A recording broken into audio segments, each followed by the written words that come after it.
Friends, Saudi Arabia को लेकर नया ट्रैवलिंग गाइडलाइन जारी कर दिया गया है, जो कि अभी हाल ही में सऊदी सरकार की तरफ से सभी नागरिकों के लिए आया है। जो लोग भी सऊदी अरेबिया ट्रैवल करने वाले हैं, उन सभी लोगों के लिए ये नियम जारी किया गया है। तो आपको बता दें कि जो लोग भी सऊदी अरब जाने वाले हैं, उनके लिए ये नियम पता होना बहुत ज़रूरी है, क्योंकि यहाँ पर सऊदी सरकार ने इन नियमों का पालन नहीं करने पर 2 लाख रियाल तक का जुर्माना और 2 साल तक की कैद भी रखी है। तो फ्रेंड्स, यदि आप सऊदी अरेबिया ट्रैवल करने वाले हैं, तो ये सारे नियम आपको पता होने चाहिए, जो अभी हम आपको इस वीडियो में बताने वाले हैं। यहाँ पर सबसे पहले बताया गया है कि यदि आपके पास टूरिस्ट वीज़ा है और आप सऊदी के नागरिक नहीं हैं, तो आप इस समय सऊदी अरेबिया में ट्रैवल नहीं कर सकते।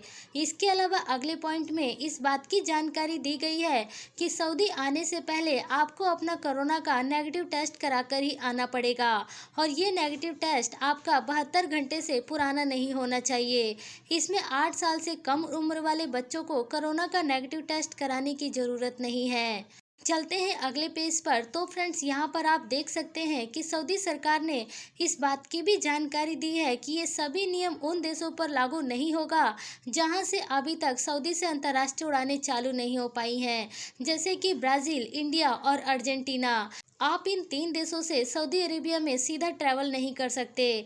सऊदी अरेबिया पहुंचने के बाद आपको अपने हेल्थ डिक्लेरेशन सबमिट करनी पड़ेगी। इसके अलावा आपको 3 दिन होम क्वारंटाइन भी रहना पड़ेगा, और तीसरे दिन आपको एक और कोरोना वायरस का जांच कराना पड़ेगा। यदि आप टेस्ट नहीं कराएंगे तो आपको 7 दिन होम क्वारंटाइन में बिताना पड़ेगा। इसके अलावा आपको मोबाइल ऐप भी डाउनलोड करना पड़ेगा, जो कि आपको स्क्रीन पर दिख रहा होगा। चलते हैं अगले पेज पर। तो फ्रेंड्स, यहाँ पर आपको अपना होम लोकेशन इस ऐप में ऐड करना पड़ेगा। इसके अलावा यदि आपको किसी भी तरीके का कोई सिम्टम आता है, तो आप 937 नंबर पर कॉल कर सकते हैं। आपको अपना डेली हेल्थ असेसमेंट इसी ऐप में ही करना पड़ेगा। सभी पैसेंजर्स को अपना होम क्वारंटाइन उसी तरीके से पूरा करना पड़ेगा जैसे कि उन्होंने हेल्थ डिक्लेरेशन में सबमिट किया हुआ है। इसके अलावा ये नियम उन लोगों के ऊपर लागू नहीं होगा जो भी फ्लाइट के क्रू मेंबर्स हैं, या फिर ऐसे पैसेंजर जो कि सऊदी अरेबिया से किसी दूसरे देश में ट्रैवल करने वाले हैं, लेकिन उनके पास कोरोना का नेगेटिव रिपोर्ट होना जरूरी है। इसके अलावा उनको किसी भी तरीके का कोई भी सिम्टम ना हो, तो ही वो क्वारंटाइन से बच सकते हैं। इसके साथ ही सऊदी की सरकार ऐसे देशों से भी अंतर्राष्ट्रीय उड़ानें ऑपरेट नहीं कर रही है जहां पर नया कोरोना वायरस पाया गया है, जैसे कि साउथ अफ्रीका और यूके। यदि आप इन देशों से ट्रैवल करने वाले हैं सऊदी अरेबिया, तो आप सीधा सऊदी अरेबिया नहीं आ सकते। आपको किसी दूसरे देश में 14 दिन स्टैंड करना पड़ेगा, फिर आप उसके बाद सऊदी अरेबिया आ सकते हैं। लेकिन यहाँ पर यदि आप सऊदी के नागरिक हैं, तो ऐसे हालात में आप इमरजेंसी बेसिस पर सऊदी अरेबिया आ सकते हैं, और आपका 14 दिन का क्वारंटाइन किया जाएगा। इसके अलावा बाकी दूसरे सभी देशों के साथ 7 दिन का क्वारंटाइन रखा गया है।